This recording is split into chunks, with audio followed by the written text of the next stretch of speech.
Hi, Ashley. How are you doing? Delora, can you believe we're back? Like, Ashley, I was thinking to myself, like, we made it. We made it. It's January 21st. I'm putting our date out there right now because I was telling you at the last podcast, all I want to do is just make it to January 21st.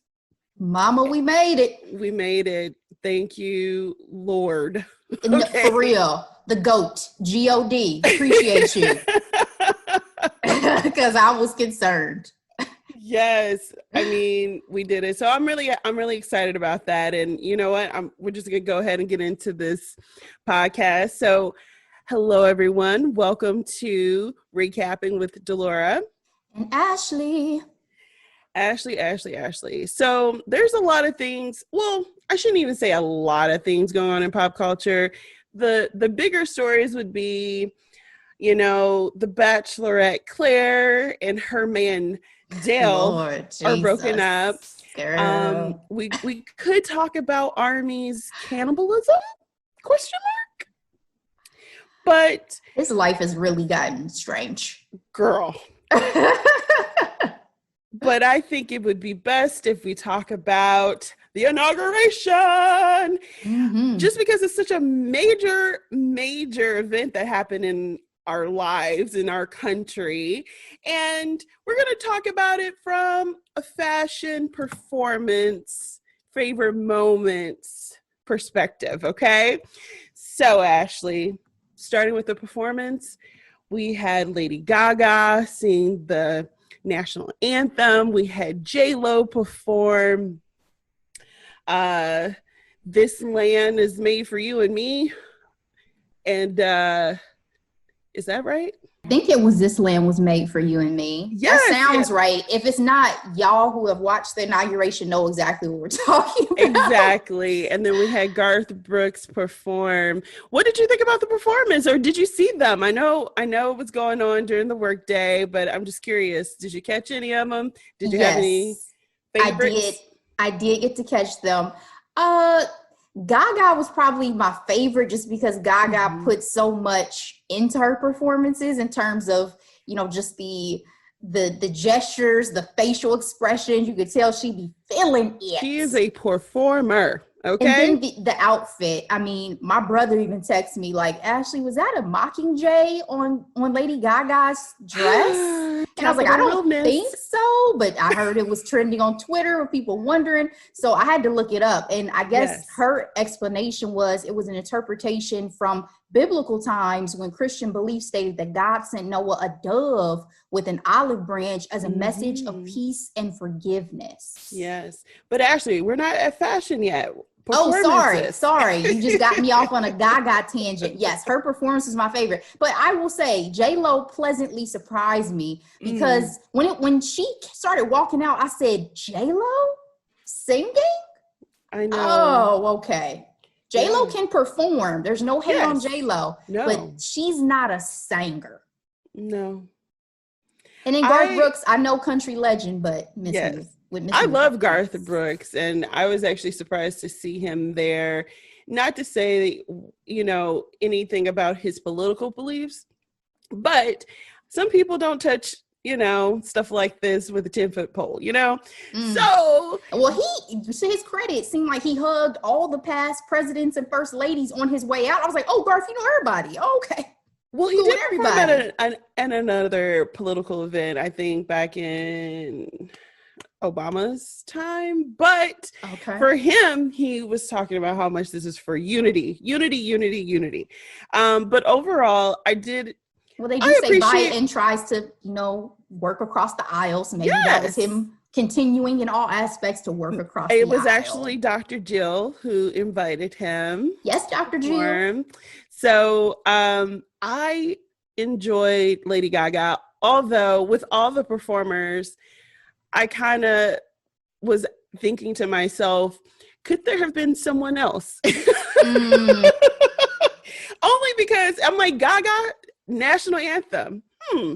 Like, and I didn't think she was going to do a bad job, but I was just like, I guess Jennifer Hudson had already sang the national anthem. I saw that. I saw people saying, know, Jennifer Hudson would have been my choice. Again, there were a lot of people that could have been chosen to sing at such a pivotal inauguration and who have more vocal ability. That's no shade on Gaga. Stephanie, because we're on first name basis. Stephanie can sing. She can. And that's what I was telling my one girlfriend. I was like, she's a trained professional. So I don't have any quorums with Gaga. When she sang on A Star Is Born at the end, tears, cries. That was her. That was again. I'm just giving my authentic reaction. No, absolutely. That's what I said. You are that was the consensus. I heard somebody say in the coverage, like, "Oh, that was the most spirited performance of the national anthem I've heard." I was like, Whitney. I'm gonna need y'all to go back in YouTube when Whitney Houston sang the most epic version of that will ever be sung in anybody's lifetime of all time. So, and then with J-Lo, again, I feel like there's an oversaturation of J-Lo right now. I'm like, who is her manager? Obviously, I know who her manager is. But still, he's working overtime because I feel like it's just too much of her. She did the Super Bowl, she did New Year's, and now bravo to her management. Bravo, because I'm not asking for a J-Lo performance. And you know what was weird too is I was so surprised at first when they made note of A-Rod being there. I was like, what the hell is Alex Rodriguez doing here? To be fair, when they said that J-Lo was performing at the inauguration, I thought it was going to be for the evening performances. I didn't know it was going to be, oh no, she's in the program. Time. Yes. Prime time. So yeah. And then, Garth did his thing. So overall, it was a pleasant day for it to have been heavily secured, socially distant, mask wearing. I thought it was a very uplifting program to watch. Yeah. I know you were only speaking to the music, but were you going to talk about the poem portion? That was going to be under my favorite moments. Okay. So, because I was going to say, fashion. Okay. Ashley, do you have any favorite fashions? And I have a little bit of information on that, but I just would like to know your, top 3 favorite. I don't know. Top three. Well, I already gave you that the Gaga moment I enjoyed and the reasons for that. But Michelle Obama, hands down. Girl, I'm not okay. I'm still not GOAT. Okay. Yeah, in terms of the fashion of the moment. I mean, just seeing them, my heart fluttered. It was just such a moment. The hair, the glow, the swag, the husband. I mean, and the thing that I love about Barack is like he knew in that moment no one was paying him any attention. Yeah, he's happy. He had the baddest chick in the game wearing his chain. Okay, yes, Jay. Yes, Jay. I could not take it. I'm still not over it. They were magic. I mean, it was Kamala's day, so I want to give Kamala love, and I know she wore purple supposedly as a symbol of blue and red combined to make purple, from what I heard. There was also the moment with, I don't know if it was one of Joe Biden's grandchildren that had the jacket with the accents in it, like on her shoulders. That is Kamala, Madam Vice President Kamala Harris' daughter. Okay. Yeah, that was a very cute. Well, so I guess my point is it was all about the coats. It was very coats heavy, and it made me miss living in a colder climate because I was like, damn it. They were fire. They were fire. It was giving me royal family realness in a little bit too, because they're known for wearing their coats for public appearances and stuff like that, and you don't really get a lot of that here. It was everything. It was everything. When Hunter Biden and his family came walking down, I said, "Oh, y'all are all fabulous! Like every single one of y'all look amazing." So yeah, it was all about the coats for me. I believe Amanda Seales posted something about a top coats list, and I agreed with that list on Instagram. Kamala Harris' niece's husband, he rocked the Dior ones. The internet could not handle. They were like, "Yo, who are rocking these shoes?" Sneaker heads unite. Yes, baby. I loved it. And then her daughters, so Kamala's grandnieces were wearing leopard print type of coats, and they were so adorable. And that was in remembrance of when Kamala and her sister were younger. They had similar coats, and I just thought that was so beautiful. But yes, indeed. Michelle Obama. I'm gonna shout out First Lady Dr. Jill, because she looked fabulous, and the blue apparently signifies calm and unity, coming together. Well, so is purple. So there was a common theme in all the purples and the blues and everything like that, and I loved it. So sorry, I also loved Amanda's the yellow coat that she wore. And even, I'm not really a headband person, but just everything in that moment her loved. Look was amazing. Yeah, with her fashion as well.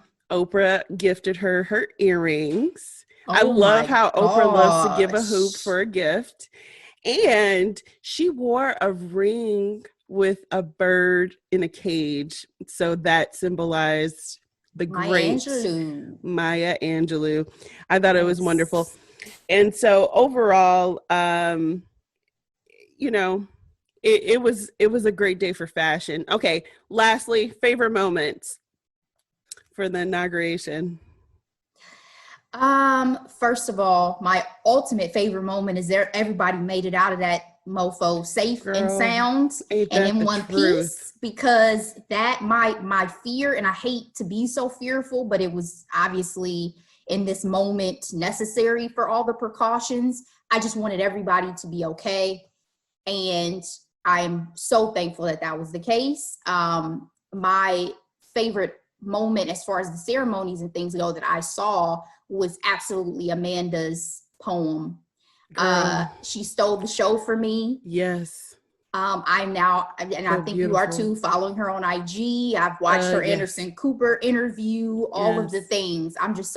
It's just so always rewarding to 22 years old, Ashley. Yeah, the talent, the youth, and then the fact that she overcame a speaking impediment where she couldn't pronounce her R's even up, she said, a year or two ago. I mean, girl, Hamilton helped her. Yes, and I knew you were gonna love that reference. She brought up Hamilton. Aaron Burser. But in such good company. She was mentioning, again, we talked about Joe Biden having his stutter. Anderson Cooper overcame a stutter. Yes. I mean, and has gone on to do such great things. I mean, she made history. She was beautiful. It was Black excellence. It was Black girl excellence. It Black was girl magic. It just gave me my whole life. Dr. Jill also invited her to give the beautiful poem. Honestly, it's something I plan on printing off and just putting up on a wall somewhere, because it was truly that beautiful. Can you send me a copy framed to Florida? Thank you so much. Of course. Okay, on a lighter note, my favorite moment, again, Michelle Obama in that color, girl. Yes. I mean, I need to come back to life because I died yesterday. Anyway, Bernie Sanders memes. Yes. Okay. First of all, of course I noticed he showed up to this inauguration like this was, I don't know, just Saturday. A stop on the way to the grocery store. Girl, I'm going to do this errand right quick. Let me just roll up. I got my manila folder because I got to go to the mailbox after. And then he showed up and just sat there crossed legs with those mittens. Mind you, fun fact, those mittens were given to him by one of his, voters from Vermont. And that was several years ago. I think she said it was about 2 years ago. So it was made out of like recycled plastic, I believe. And I think I heard somebody say it on The View. So yes, that's and wonderful. I saw the young lady who was interviewed, and she was just so excited about how much attention those mints were getting. And I love all he had to say when someone asked him about being viral sensation. He was like, I'm from Vermont. We know how to dress for the cold. So, in a very true Bernie fashion, if you know what I mean. Absolutely. Yes, absolutely. All right, Ashley, if you have anything else? No, that's awesome. I appreciated it. And I appreciate the continued social media commentary on all these things. You guys have lifted my spirit. Special shout out to Amanda Seals in the Shade Room, because y'all bring it every time on the humor. Appreciate y'all. Yes. Oh, and one last thing. One of my favorite places that Bernie ended up was a Bridgerton picture. Reggae Sean Page posted it. It was between Simon and Anthony, and Bernie was right there in the middle. That was even Chrishell posted him in the Selling Sunset cast photo. I saw that. So good times. I have to say again, I feel like there is a bit of a exhale that happened in the world yesterday, and I'm glad that we're all safe and look forward to the future. All right, if there's nothing else, Ashley, are you ready for the recap? I am, girl. And we're talking about politics and a divided nation and hoping to bring things back together. Well, according to an LA Times article, you know what this divided, embittered, frightened country needs right now to help heal ourselves after 4 years of Donald J. Trump? Girl, what? A national binge watch of the hit Netflix series Cobra Kai, which is our recap for today, guys. Super excited. Seasons 1 and 2 is what we're recapping for you today. So Cobra Kai, the first season and the second season dropped on YouTube Red originally. So the first season premiered May 2018. The second season premiered April 2019. And then it was acquired by Netflix in June 2020. I had been wondering why I did not know about this show until mid last year. Wait, so you said Netflix Red? Netflix acquired it. YouTube Red had it originally. YouTube Red. Yes, YouTube's premium subscription service, I guess, had it originally as their series. And then Netflix acquired it. Yeah, and it took on a new life, right? Absolutely. Took on a whole new life. So 10 half-hour episodes per season. There are now 3 seasons on Netflix. Season 3 just dropped January 1st. It is still in Netflix's top 10. So if you have not watched it, be sure to do so. Quick summary for you guys of the overall series. 34 years, 34, after the events of the 1984 All-Valley Karate Tournament, a down-and-out Johnny Lawrence seeks redemption by reopening the infamous Cobra Kai dojo, reigniting his rivalry with a now successful Danny LaRusso. So the original Karate Kid film is what they're picking back up off of from that 1984 All-Valley Tournament. There were 3 original films that dropped, which I'll get to in just a minute. So series creators Josh Held, John Hurwitz, and Hayden Schlossberg. Executive producers on this series are Ralph Macchio, William Zabka, and D. Will Smith. Because Overbook Productions, Will Smith's production company, is the one that owns the rights and brought this back to life. So as I mentioned, this is really picking back up after the first film, but there were 3 original films starring Ralph Macchio as Daniel, dropped in 84, 86, and 1989. Fun fact, they are all currently available for free with limited ads on Amazon Prime. There were 2 subsequent films, one starring Hilary Swank in 1994, still with Pat Morita as Mr. Miyagi, and then one reboot in 2010 with Jaden Smith and Jackie Chan. Let's get into the cast of the series. Ralph Macchio stars as Daniel LaRusso. William Zabka stars as Johnny Lawrence. Xolo Maridueña stars as Miguel Diaz. Mary Mauser stars as Samantha LaRusso, who is Daniel's daughter. Courtney Hingler is Amanda LaRusso, Daniel's wife. Tanner Buchanan stars as Robbie Keene, who is Johnny's son. Jacob Bertrand stars as Eli Hawk Moskowitz. We have Gianni DeCenzo, who stars as Dimitri. Martin Cove as John Kreese. Peyton List as Tori. Nicole Brown as Aisha. Vanessa Rubio as Carmen. That's exactly what I was thinking. And Hannah Keeple as Moon. It's a pretty extensive cast list, so I'll just name a couple of other people you'll see pop up in these first couple seasons. So we have Joe Seo, who's Kyler, Annalisa Cochran, who's Yasmin, Dan Adut, who plays Anush, and Brett Ernst, who plays Louis LaRusso, who is Danny's cousin who works at the auto dealership. So those are just the main cast. There's a lot of cast members. We're only hitting the core. Ratings for this series: Rotten Tomatoes, average critic score across the 3 seasons, 93%. Audience score, 92%. Google users, 97%. So this show receives a lot of love, a lot of nostalgia, a lot of feels from people, especially 80s film lovers. Delora, give me your grade for Cobra Kai. All right, Ashley, my grade for Cobra Kai seasons 1 and 2, it's a B- for me. Okay. Definitely nostalgia galore, but I felt like it was a bit redundant. Okay. And, I'll explain more after our spoiler alert. Okay. All right. B-. Well, we're getting back in the same ballpark because my grade is a B+ for the first 2 seasons of Cobra Kai. When I tell you guys, I discovered this show on a Saturday morning and I binged it so hard. It was such an enjoyable experience the first time around. I could not believe I had never heard of it. Could not believe that I had missed out on this experience. Wanted to live it again, and I did for this recap. So B+ is my grade. Spoiler alert, we're about to start getting into the good of the show. The way that this recap is going to go, we're really going to talk about the start of the season, guys, what's happening by mid-season, then end the season, and then we're going to give, our general thoughts and analysis and all that fun stuff. So Delora, let's get into season 1 to start.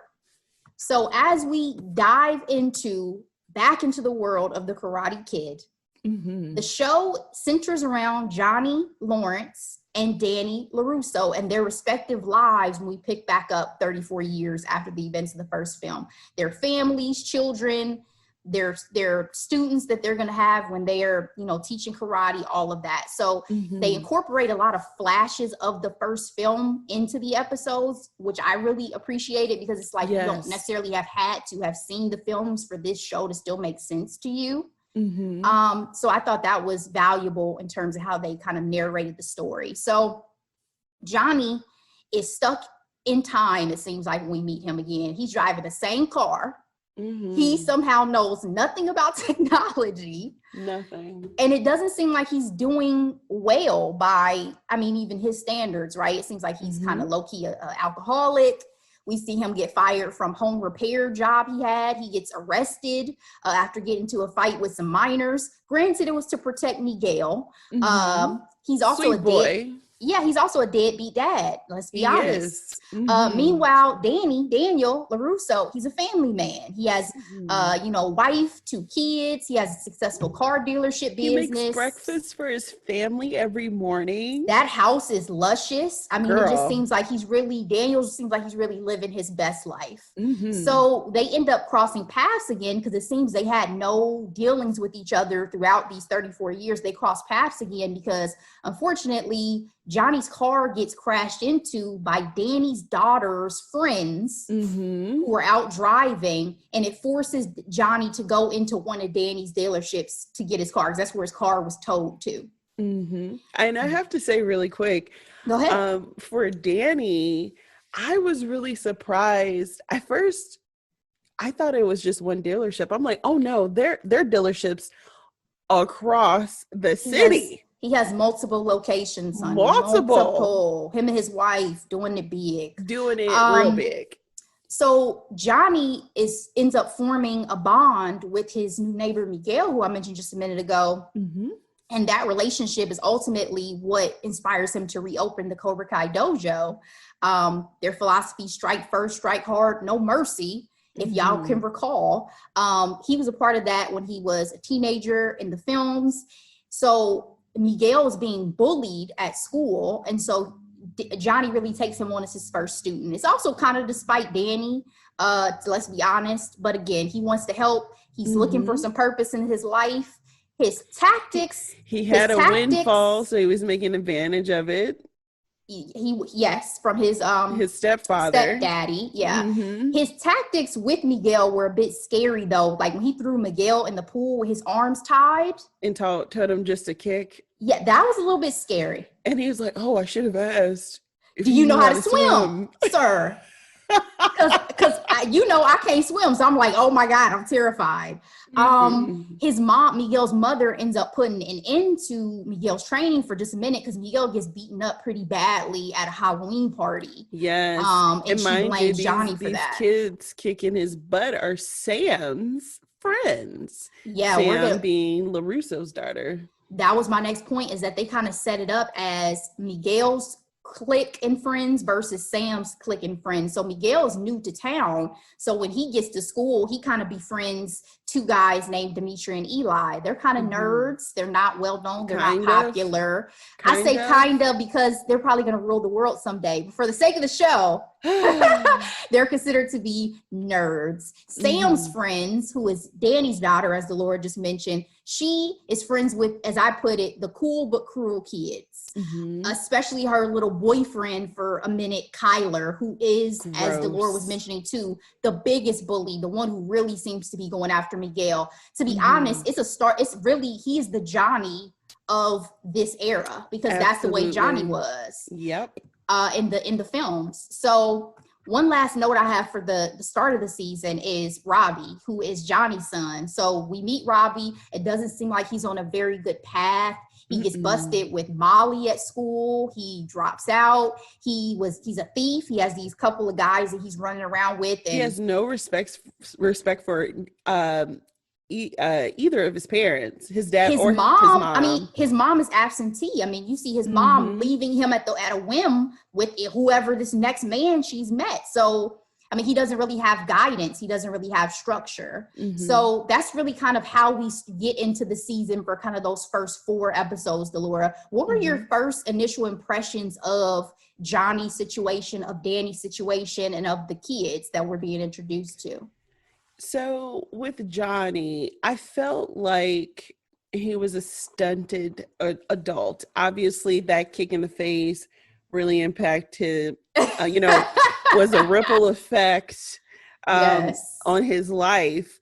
And when it came to Danny, I was really happy for him. And, honestly, I wasn't surprised. I was, I almost felt some pride, in how he was able to take the methods from Mr. Miyagi, apply in real life to be a real winner in real life, And then as far as the kids, with first impressions especially, Miguel was so sweet and Robbie was such a bad boy. And I mean, greasy hair and dark and everything like that. And I'll bring that up later because I had something that I noticed about the show. And then with Sam, she seems like a nice girl who is cute enough to be popular, but she still has her, dipping her toe in the geek pool, so to speak, because of her friendship with Aisha and even her interactions with Miguel, who clearly is crushing on her, right?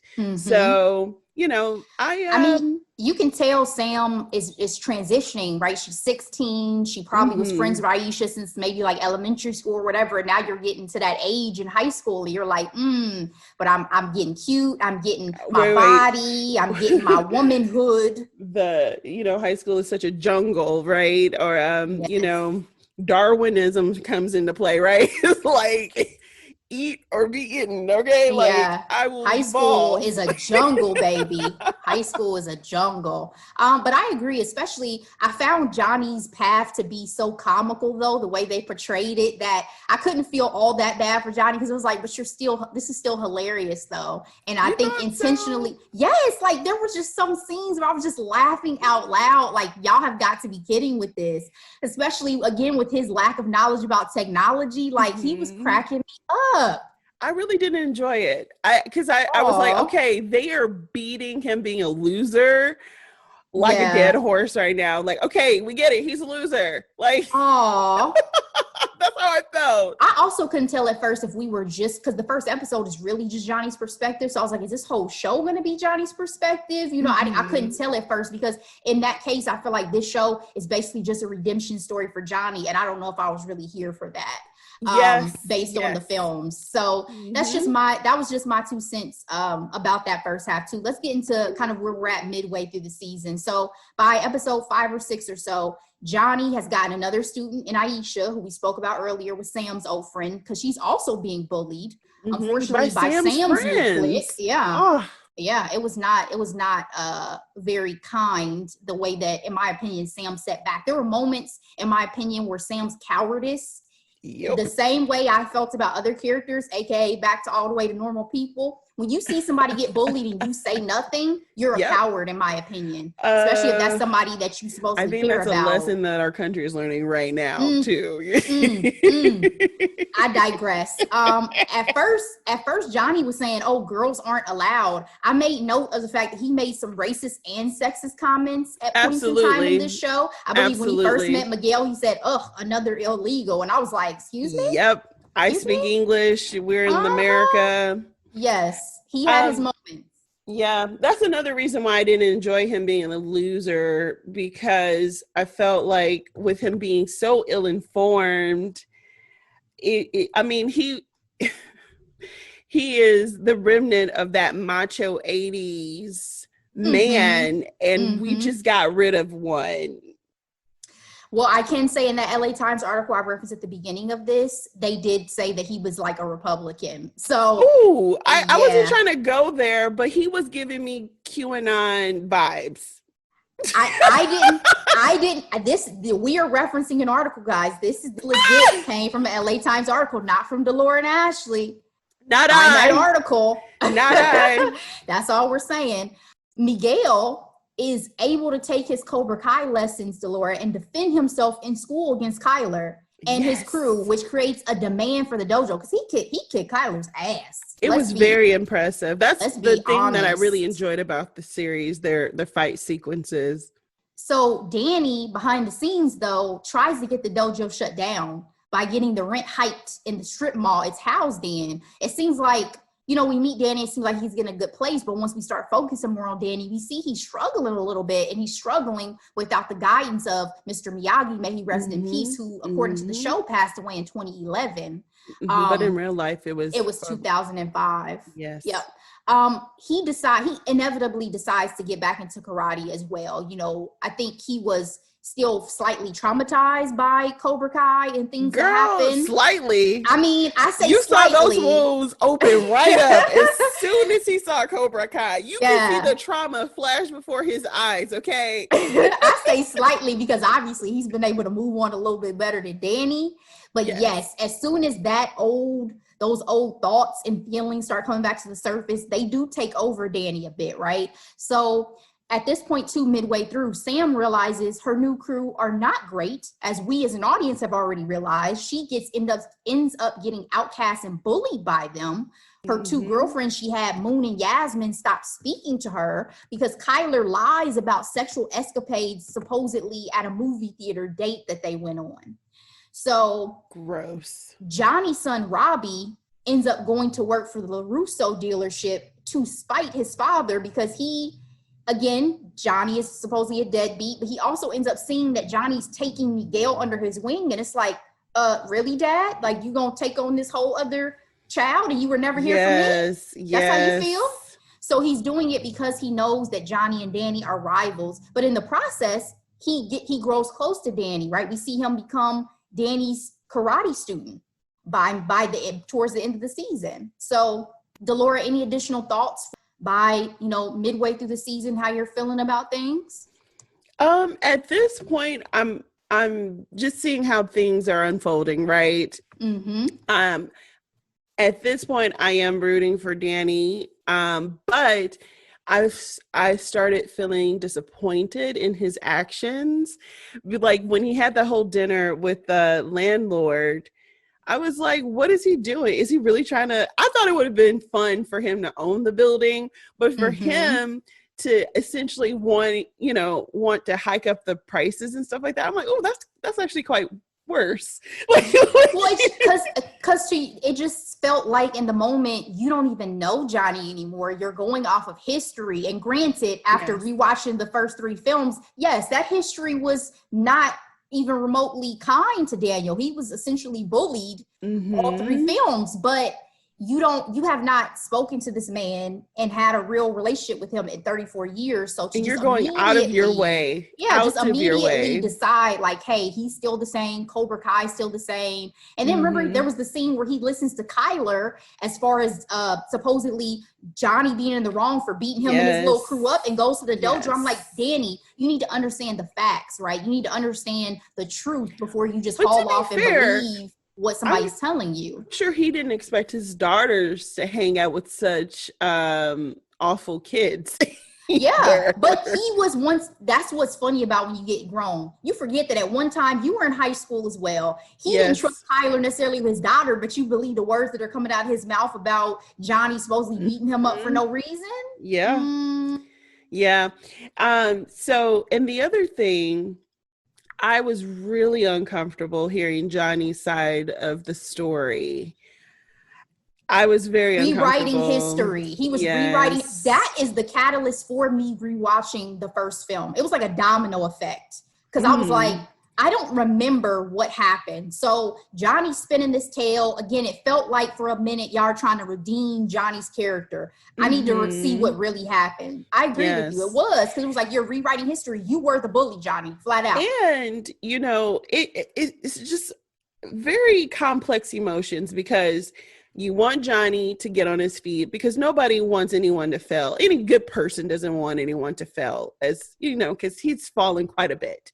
Yeah. Because I mean, to give you some perspective, when he first meets Miguel, he's like, "Oh, I've lived here for 10 years, and everything's awful." So he's been in this slump for some time, right? Yeah. But I found Miguel so endearing, but with these lessons from Cobra Kai, I'm just like, wait, you're like poisoning him a bit, just a little bit.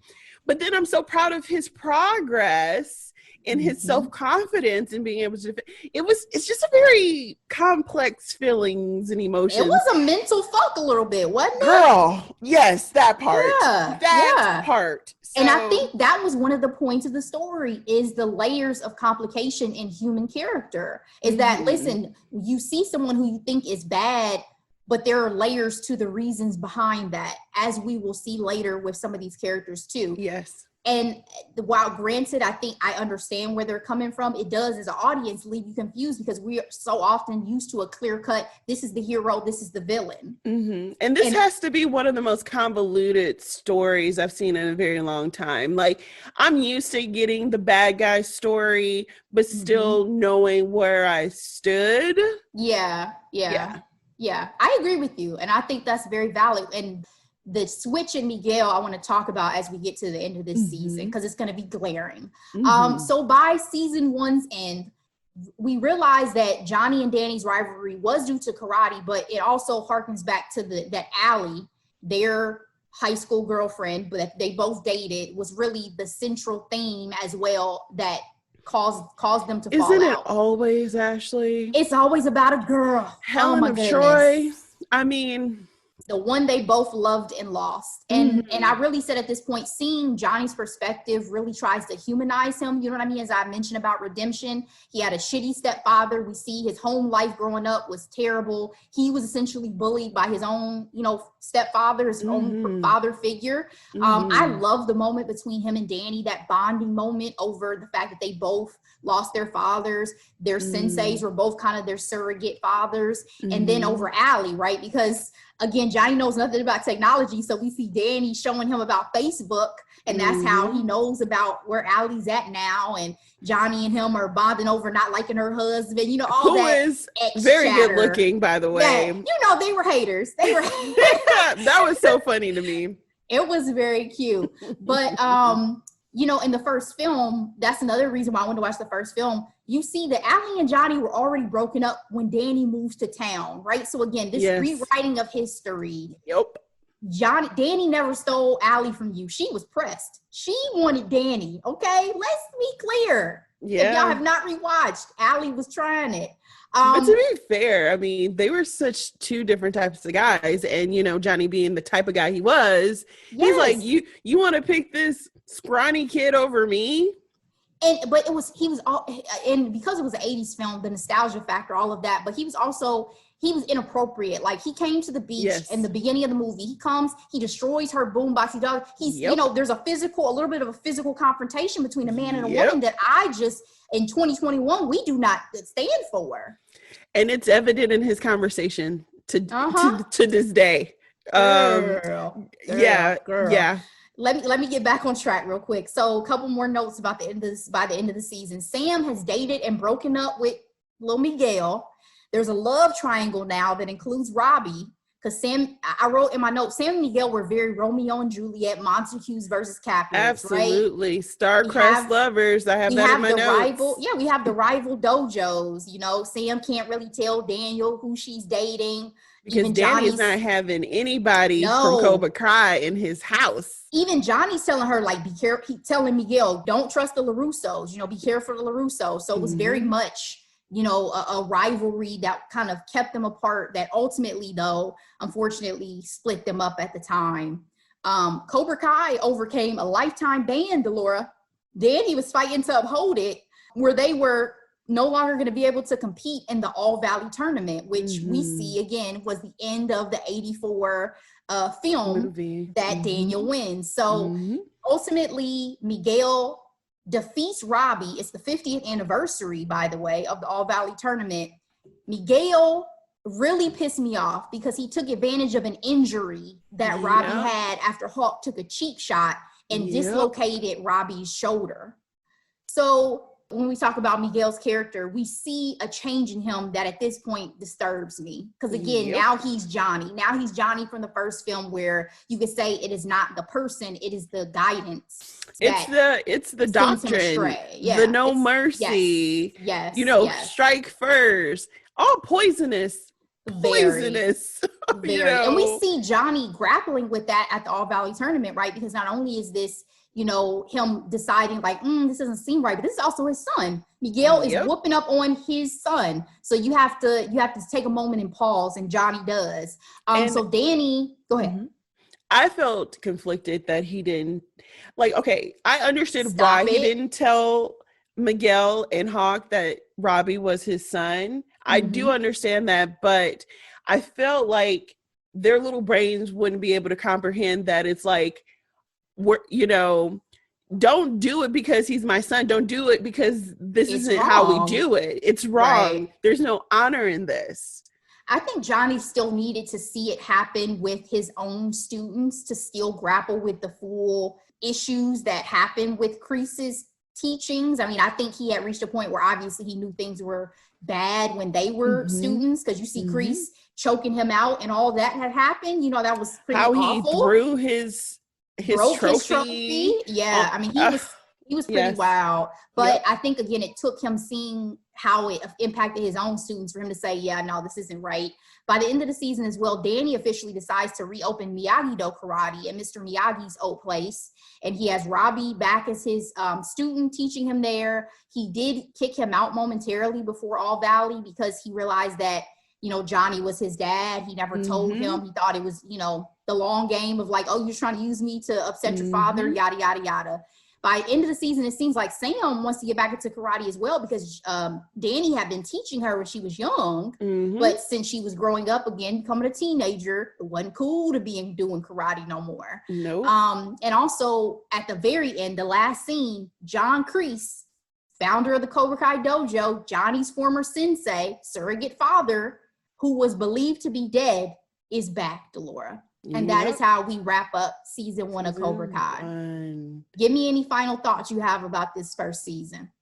So first season, again, the evolution of Miguel, I mean, obviously that actor's super talented, but it was heartbreaking to watch. And I really love the progression of Robbie. And so one of the things that I do enjoy about this show is they really do a great job of remembering things that happened in the past. And I say that to say, when we first meet Robbie, he's all greasy and dark. By the time he's working with Danny, like his hair is all fluffy and light, and it's just like he's just a different person. And even with Aisha, she was heavier set when we first met her in like the first or second episode. And then by the end, she had lost a lot of weight. And, you know, that's what workouts will do for you. I was just really impressed with the continuity of it all. But can I tell you, I got goosebumps when Robbie did the 2-legged kick in the championship. And it was so funny because I was watching it with my husband and we were going back and forth like, who's going to win this? Does Johnny need this win or does Robbie need this win? You know what I mean? Yes. Because even though, again, with Miguel, I feel like I love him. I think I do. You know, I wasn't even thinking about him because it was between him and Hawk, right? And then Hawk just went off the deep end. Yes, he does. And I'm just like, yeah, no, I'm not okay with this. And then, yeah. So anyway, even if Miguel had won, it to me, in my mind, it would have been a win for Johnny and you, because at this point, this is something, you know, decades in the making, right? Right. So. And I mean, unfortunately, even though Johnny won, he lost, right? Because again, this is his son, and we see that he's conflicted over the fact that, yes, I'm happy for my students, but I've taught them the wrong way. This isn't the right way. And so that kind of leads us on into season 2, Delora, which is, again, Kreese is back, but Johnny is not even remotely happy to see this man. Especially because, again, if you've seen the end of the first movie, beginning of second movie, Kreese, after Johnny loses to Daniel, chokes him out, destroys his second place trophy. It's ugly. He was a bad influence. He treated him badly. So when Johnny sees him again, they physically get into a fight. But Kreese, once back in the Cobra Kai, and weasels, as I have written down, his way back in with a bullshit apology, speaking to a desire for redemption. And you know, this Johnny man ain't made of that cloth. No, he's showing that he's fixed that trophy that we spoke about him breaking. And it was just Johnny a series for that okie doke. But no one, if you think about his relationship with his stepfather, no one had ever apologized to him. No man in his life probably had ever apologized to him. Your parents are your foundation. He had not known his father. His stepfather treated him like shit. His sensei treated him like shit. But he still is desiring their love and their approval. So absolutely, as a weak spot in Johnny, and while he tries to fight it, he is trying to find forgiveness and trying to move forward himself. So he doesn't want to hold on, in my opinion, to that grudge. And he wants to see that you can change because he wants to change, right? So I think he sees a mirror in that a little bit with Kreese. So as we move forward in the start of the season as well, there's a difference in the dojo approaches and strategies between Cobra Kai and between Miyagi-Do that is apparent, right?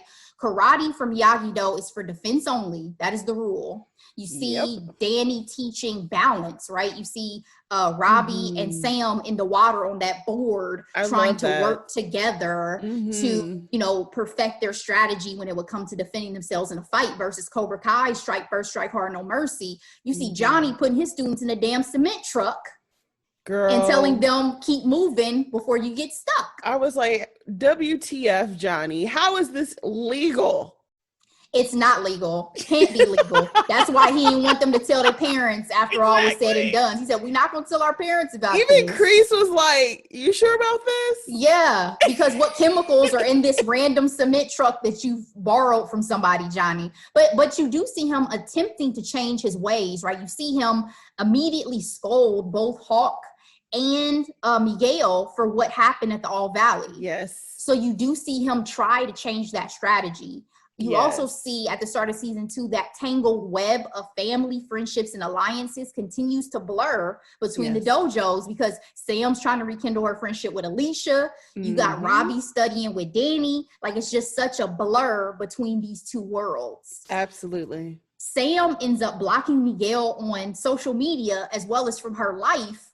But again, because she wants to reconnect with Aisha, you still see that potential window there for Miguel to weasel his way back in. Him because he attacked her, unfortunately. And I was like, dude, I was really disappointed in that moment. He was jealous. He was drunk. Yes. But again, that strike first, it'll get you in trouble. It'll get you blocked. So what Dolores is speaking to is the reason why Sam inevitably broke up with him was because when they went to a beach party, her mother had her phone, so she wasn't able to communicate with Miguel. He drank too much. And then he ended up getting into it with her and Robbie when they showed up. He was like, what are you doing with this guy? You couldn't answer my calls or whatever. Ends up, accidentally physically harming her. So it was definitely unfortunate. Again, spoke to a deterioration of Miguel's character at this point in time. I hate to say it like that, but it was. Yes. But she reconnects with Aisha. So because Aisha is a Cobra Kai, that window seems like it may still be open for Miguel to potentially come back through. But she's also getting closer to Robbie because Robbie is a fellow student at Miyagi-Do Karate.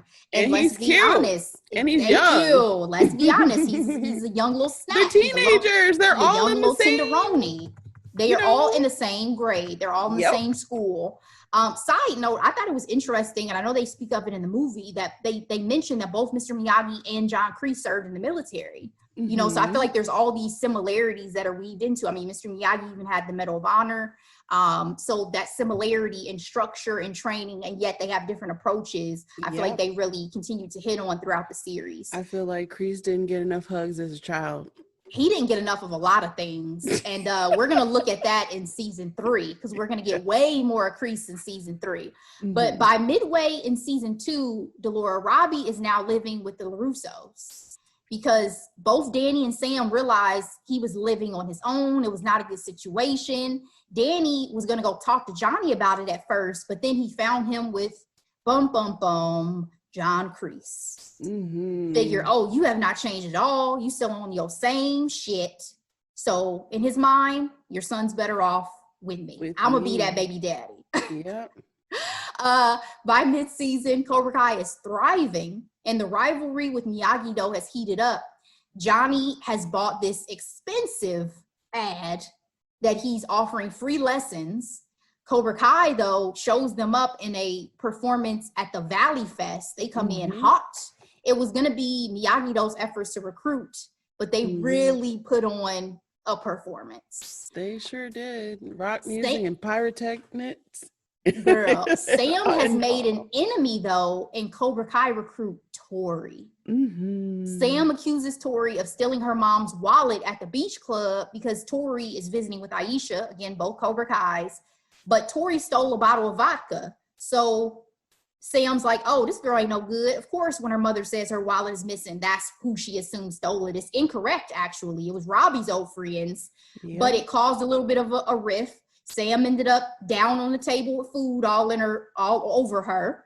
And Tori, meanwhile, has her eye and her lips on young Miguel. So if you really think about it, though, Miguel is that dude at the dojo. Because at first I was like, okay, Tori's coming in hot on Miguel, but... Well, Hawk wants to be that dude, but yes, you are correct. Bad. Miguel definitely is the number one student. I mean, he is the sensei's favorite. That is apparent. So Dimitri, who, as I spoke about in season 1 rather, is the friend of Eli, aka Hawk now, because he's Hawk, and Miguel at school, but he has never really found his way. He ends up joining Miyagi-Do. This is Cobra Kai in a Yelp review, which causes a mall fight, Delora, led by his ex-BFF by now, Eli, aka Hawk, further escalating tensions between the dojos. So Miyagi-Do wins this fight in the mall, but Hawk and some others come to the dojo, come to the Miyagi-Do dojo, destroy it, and steal Mr. Miyagi's Medal of Honor, and spray paint it on one of his classic cars. I think that pissed me off more than anything. Yeah, but can we talk about the 5-2? Yes, I know you love the fights. Tell me how you felt about that mall fight. Oh, it was wonderful. And the fact that they were able to incorporate the balance lesson with Sam and Robbie having each other's back and having balance. And to me, first of all, that mall looked extremely 80s. Like they were laying it on thick, okay? But the fact that you had 5 Cobras to the 2, to me, made Cobra Kai look bad. And I think that was the point, because even back, Danny was Mr. Miyagi's only student, and Danny continued to come out on top. His point was, it can only be 2 of y'all, but as long as you know what you're doing and y'all have each other's backs, you're going to come out victorious. Exactly. And they sure did. Yes. But unfortunately, the Cobra Kai's are a little crazy. So they took things to kind of, well, at least Hawk was at this point, because Kreese had gotten his hooks into Hawk. Yes. And took his strategy to another level in this first student. Because he rejected, and so did Miguel, that what they did at the competition wasn't, he rejected what Johnny had to tell them about how they performed at the competition, because they just thought, oh, well, he didn't want us to do that to his son. And it's like, no, you're missing the entire point. Like, there's no honor in fighting dirty like that. I think the problem with Hawk too is that while Miguel gets a one-on-one conversation with Johnny thereafter about, Robbie and that situation, Hawk doesn't ever really get that one-on-one time with Johnny to have a better understanding of him. And then also Hawk is coming from a much more damaged place in terms of why he wants to flip the script on who he is, right? We see him getting extremely bullied because he was born with a cleft lip. It's a rejection. And had to have surgery. Represents everything that he hated about himself. Yep. And it was like he went from one extreme, unfortunately, to the other.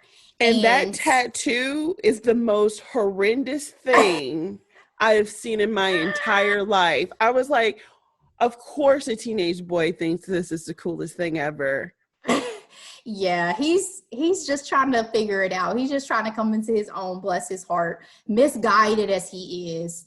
By the mid-season point as well, some of the Cobra Kai students end up deciding to jump ship over to Miyagi-Do because of that destruction of the dojo, and Danny coming in. That was so gross, by the way. What the landscaping, by the way, at the Miyagi-Do dojo was impeccable. So I was very sad. Yes. I was very sad. Yes. And, again, it was Mr. Miyagi's old place. So for the sentimental value, all that, taking the Medal of Honor, all of that was just stab. To Johnny's credit, he knew nothing about this. So when Danny comes in hot, you're like, but wait, again, think about this. Take a minute before you come in going off, because you don't know what anyone knows about the situation. The other thing, too, with Johnny is, you're the leader. You take the fall that for is true. Everything. And so even if you don't know, you need to know, get to know, okay, and do something about it. That is true. And we do see him thereafter talk to his students. So who did this? He's trying to get it out of them to figure out who was the one culpable. So he does. But to your point, you are correct that even in an organization, whoever's at the top of the organization, you take the fall for anything that anyone else does because you're the leader. So well said. We also learn at the end of, or by mid-season, that Daniel was once a Cobra Kai, because when the Cobra Kai's try to come over, there's tension with Sam and Robbie, like, oh, once a Cobra Kai, always a Cobra Kai. Daniel was a Cobra Kai in the third film briefly. It was a manipulation. It was insanity. But to his point, the point is Danny in that film was also led astray by the tactics of Cobra Kai. So he has firsthand knowledge of, yes, you can be a good kid, have good intentions, and be manipulated into a bad philosophy. So, Delora, we're getting to the end of season 2. Johnny realizes, unfortunately, later than we do, that Kreese has gotten his hooks and no mercy philosophy into the Cobra Kai students, even an initially doubtful Miguel, because we see Miguel pushing back with Kreese about this philosophy. Johnny tells him there's a difference between no mercy and no honor. And he kicks Crease out. He says, I never want to see you again. How did you feel in this moment, given again that just seemed like Johnny wanted Crease to be redeemed? Did you feel that he should have given Crease a little bit more time if you were Johnny, or you're like, no, get out of here, you're leading my students astray? To be honest, I felt like he gave Crease too much responsibility for somebody who is supposed to be changing, turning the page. I felt like he left his students in Crease's hands way too often without real supervision. And granted, we all know that Crease is, again, manipulative and sneaky or whatnot. I was relieved, but unfortunately, I felt like it was a little too late. Mm-hmm. And I felt the poison had already started seeping in. I felt that you may think you're kicking him out, but he ain't gone. No. And as we see, he's not going to be. Danny's singular focus on karate in the dojo jeopardizes his business and temporarily his marriage. His wife was not here for it. He ends up losing employees to his top competitor, Cole, in the area. His wife is like, listen, you're on thin ice, baby. Our marriage is not what it was. You're popping up here and there as you see fit. We got to talk. We got some problems. I actually had to think about it too, because as a viewer, having watched the previous films, what karate meant to Danny, right? Mm-hmm. But I realized as a wife, at this time, who did not know him 30 years ago in high school, exactly, she's just thinking like, oh, well, he's taking up a hobby that he used to do in high school. Like, for example, I got a clarinet now in the house, and I was really big into performing arts when I was in high school. Mm-hmm. And it's kind of like, oh, you're supposed to be doing a little bit this here and there, as a side gig. And then it's like, oh no, when did we start reappropriating cash for our business for this passion project, sir? Because that promotion, he took like a big chunk out of their, I think she said third quarter marketing budget. Like, yes. Oh yeah, he took it far. But I think it was also neglectful. Like I said, he reached a point where he was so focused on it that he was neglecting the other aspects of his life. Because he was driven by his revenge. He was. I think he was also, because he ends up saying, like, I felt closer to Mr. Miyagi, like getting back into this. Because especially when I look back at the films, like, he called Mr. Miyagi his best friend. They were there for each other at pivotal moments in their lives. Like, it was a significant relationship. So it is easy to be like, oh, it's just karate. But you're right. It meant so much to Danny, Mr. Miyagi did. But he didn't articulate any of that. All she saw was, I know my husband in karate. Okay. This old guy's coming up. Oh, this old guy's bringing back this old dojo. Okay. Wait, and you're opening up a dojo yourself? Wait, you're taking money out of our business? Wait, I don't see you in the morning anymore? Like, what is going on here? And granted, there were many a childish moment that made it seem like it was petty, right? Yes. Johnny painting a dick on Danny's billboard, Johnny showing up at the house, they about to get into a whole Royal Rumble out in the front of the house. Like, there were many moments. Like, let's have breakfast because we're men. We are adults. Let's not get blood on my sidewalk. Like, I don't know what y'all thought this was. This is my house. But yeah, I mean, granted, given what his wife said to him, not Johnny, I keep mixing up their names, Danny does take it to heart. And so he starts romancing his wife a little bit. One of my favorite scenes in season 2 is when you see the unexpected double date, because Johnny takes his surrogate daddy role with Miguel to another level. He starts dating Miguel's mama. I mean, his mama is super cute. So Carmen. Yes, yeah, so Carmen. They end up going out to a little Mexican restaurant. They have a little side-by-side salsa dancing. They, my favorite scenes are when they are together. Speaking of the wife again, I do feel like, again, she didn't understand the magnitude of the rivalry, right? So for her, she's just like, oh, this is some little high school grudge. Let's sit next to these people. You know what I mean? Instead of understanding like, oh no, this history is deep. To her credit, though, and to Carmen's, when they wanted to bring the tables together, and now that they are adults, in these moments, you do catch glimpses of y'all do have way more in common than y'all realize. I do think y'all would be friends. True. You know, it's unfortunate. So I was, throughout these first 2 seasons, hoping, like, I do hope that y'all can reach a point where y'all can be cool. I do hope that y'all figure out a way to overcome your historical differences, because I think y'all will be cool friends. So let's get to this climactic season 2 finale. The tangled relationships between Miguel and Tori, because they're dating, and Sam and Robbie, because they're dating, reach a boiling point that ended in a full-out brawl on the first day of school between Miyagi-Do and Cobra Kai, started by Tori after she saw Miguel and Sam kiss at a party. Moon's party. It ends in Robbie kicking Miguel off a balcony, leading to a devastating fall and injury for Miguel. I couldn't even watch it again. I covered my eyes and turned down the volume on my television. It was a back-breaking, horrific fall. Again, it's so much at this point. Okay, Ashley. First of all, where were the teachers? Okay. You see some of them, one of the teachers was like, y'all don't pay me enough for this. At that point, they had been going at it for a good 5 minutes. Okay.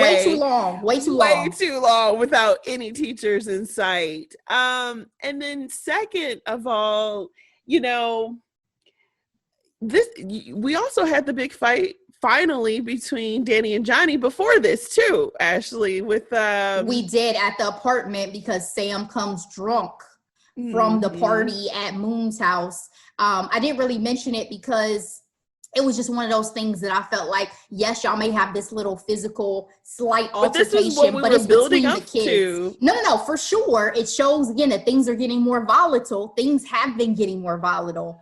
Yes. But the tension between the kids is what reached a dangerous and ultimately, unfortunately, horrific conclusion with Miguel. So Robbie runs. You see Robbie run, because again, we don't know if Miguel is dead.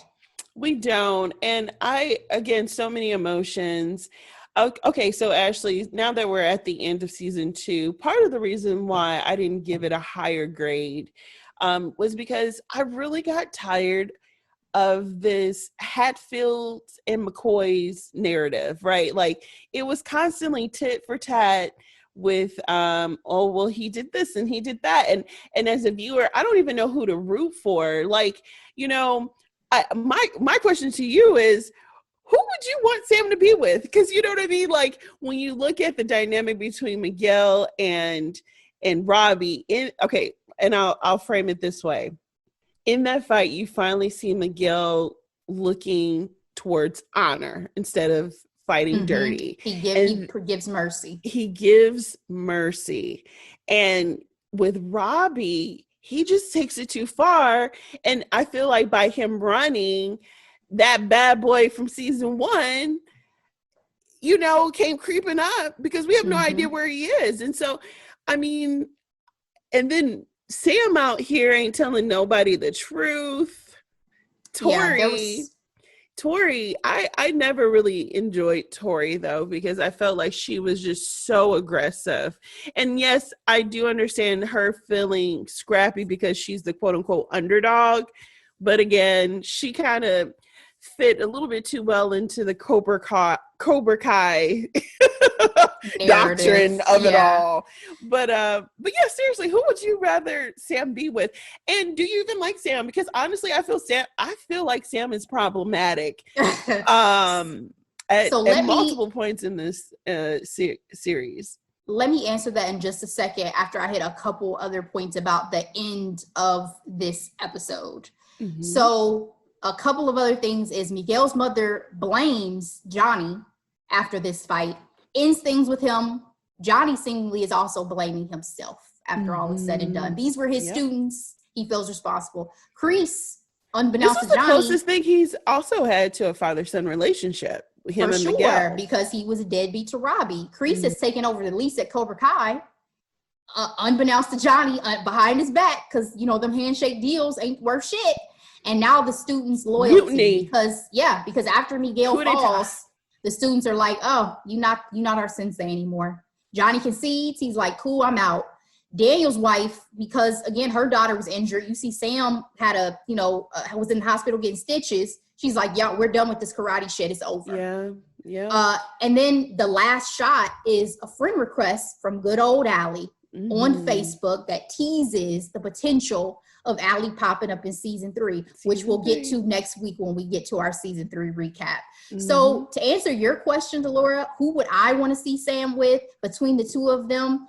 I can honestly say that by the end of the season, I would have hoped that there was still a possibility for her and Miguel, because I felt that Miguel was misguided. Now, I say that because it seems like Sam is not fully over him. Not that I did not also really like Robbie. It was more so where it seemed like her heart was leading.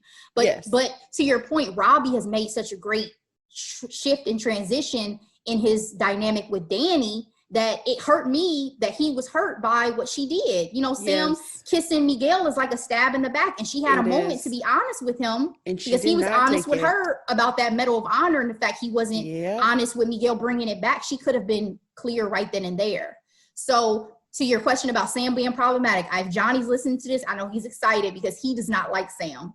So I think Sam was a very spoiled, privileged perspective of a character. Yeah, she was very princessy for sure. She was always a victim, and yet she did not like victim mentality, because that's what Puppy she did not like about Tori. Whenever she was confronted for doing wrong, always. That's a good point. Yeah. But I didn't dislike her because, in my opinion, everybody in this show is flawed. I think that is one of the points of the show, is to show there's no real hero, there's no real villain. Everybody has flaws. We're all working as a through viewer, this is exhausting, especially in the times we're in now. It's like Danny was the hero in the first 3 movies, okay? And to be fair, yes, it appears that Danny was punching down, right, in this season or in this series. Because he's now the wealthy person. Exactly. And he doesn't know Johnny's plight, which, again, Johnny didn't give him that courtesy in the films either. But one of my notes is like, that's why the Lord says revenge is his, because revenge begets revenge, and then everybody gets messed up. He's like, you need to just offer it up to the Lord, because this is too much. This is too much. I was devastated to see Miguel fall off that stairwell, even though, oh my gosh, I've been disappointed in him, but no one deserved that at all. No, absolutely not. And the way that I saw it from Robbie's perspective was it was built up anger, because he was very upset, for one, with Sam not telling him the truth, but also during the fight, Robbie tries to break Tori and Sam up initially, and you see Miguel come and knock him down, and that's why they start fighting. So it's like a double frustration. Did he take it way too far? Absolutely. But it's unfortunate. And it's like, are you not aware of your surroundings? Yeah, it was the first day of school. So I don't know if maybe he didn't pay attention that there was a balcony right there, but it's no excuse, because what happened, again, was horrific. And I could not even stand to watch that a second time. It's so excruciating. So excruciating. But season 3, we have a lot of loose ends hanging out there. So when we get to season 3 next week, we're going to have plenty to discuss and talk about. Do you have any other thoughts about these first 2 seasons before we end our recap of Cobra Kai? Overall, I really enjoyed like I mentioned before, the fight scenes. I really appreciate the nostalgia of it all. Johnny, I'm rooting for him, but his character is highly problematic with his macho 80s aesthetic. You know what I mean? It just makes me feel uncomfortable. But I look forward to discussing season 3. Exciting. Well, guys, we will be back for season 3 next week. So please stay tuned. And on that note, Delora, let's move into our hidden gems. Yes. Thank you, Ashley. I have 2 hidden gems. The first is a song If you're on TikTok, it's kind of slowly blowing up right now, but this song is called I Am, featuring Milli. It's a young baby Tate song, and I love it because, I mean, she's just she's speaking positively about herself, and I'm very big on I am statements, especially when they're all positive. It's like, I am brilliant, I am respected, I am protected. I'm like, yes, sis, yes, we are walking into this new year, you know? Yes. And my second hidden gem is the wonderful Sergio Hudson, his Instagram. This gentleman is the designer behind Michelle Obama's monochromatic, I don't know that phrase very well, plum noir, whatever color you want to call it, look from the inauguration. Again, still not over it. It is truly everything. And he is an African-American man from the South. He's dressed Kamala as well, her evening look at the evening inauguration show. He designed that as well. And he's worth celebrating America. Yes. Thank you, Ashley. And yeah, he's one to look out for. And he said that in a recent interview that he wants to dress someone for the Oscars. So I look forward to keeping my eye out on his designs. How about you, Ashley? I was going to say that resume is strong, so I have no doubt he's going to accomplish that goal. Exactly. What are your hidden gems this week? So, girl, this is not exactly hidden because this is the 12th season, but it is absolutely a gem that I have fallen in love with, and that is RuPaul's Drag Race, honey. Girl, season yes. 12 was everything. You know, my favorite season was season 10. That's my favorite Monet. I want to go back now and see all of the past seasons because I never gave this show a chance. No, like I had started season 12 early quarantine with one of my girlfriends, and then I never got back into it. But I've been having a stressful little while. So I was like, I really need something that's just going to lighten me up, give me some, don't have to think too deeply. And I was like, let me go back to RuPaul's Drag Race. So thoroughly entertained by this show. It is so good, Ashley. I mean, Jada America Essence Hall. Do you hear me? Jada Essence Hall was everything. But the show itself is so amazing because it's like America's Next Top Model mixed with Project Runway, mixed with the hilarity of these drag queens because they are, I mean, some of the funniest people on the planet. Their catchphrases, even I feel like I've been talking like RuPaul lately.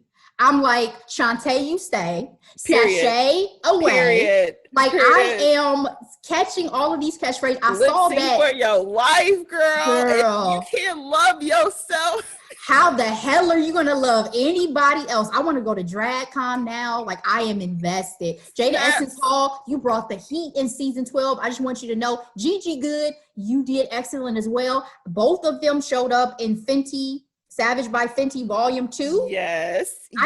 Oh my goodness. I just love this show now. I am a fan. I love you, RuPaul. Definitely need to watch. Girl, I'm watching season 13 now, and I have not found my favorites yet, but I'm down for this show, so I'm excited. My second gem, because it's not hidden either, it's in Netflix's top 10, Bling Empire, girl. It's on my list. So it's worth it, huh? We both love Crazy Rich Asians. These are some of the real life Crazy Rich Asians. It's opulence. The richest lady on the show is worth $600 million. It's just another level. There is one point in the show, there's a certain relationship that really concerns me. And after you watch the show, we can discuss it. But the overall interest, because I feel like one thing that separates this from a lot of other reality shows too is all of these folks get really deep. I mean, they expose some really personal things that they're going through. Not shallow things or even though trying to push a product line. Exactly. Even though the premise is very shallow with, the lifestyle and all these things, and their parties obviously are extravagant and all these things, they really expose very real sides of themselves. I appreciated that. aspect of the show. And I just really enjoyed it. So I hope you guys check out Bling Empire on Netflix. And those are my hidden gems for this week. All right. Thank you, Ashley, for your hidden gems. Of course. Thank you, everyone, for listening. Please follow us on social media. We are on Twitter, Facebook, Instagram at Recapping Podcast. We would love for you all to follow us. Please. We would love to know your ratings of the shows and movies we've reviewed so far. Go ahead, drop a DM, and we will post it on our social media. And lastly, if you'd like to email us at recappingpodcast@gmail.com. Yes, ma'am. Exciting. Well, again, guys, Cobra Kai season 3 next week. We will see you then. Delora, I love you. Love you too, Ashley. Bye. Bye.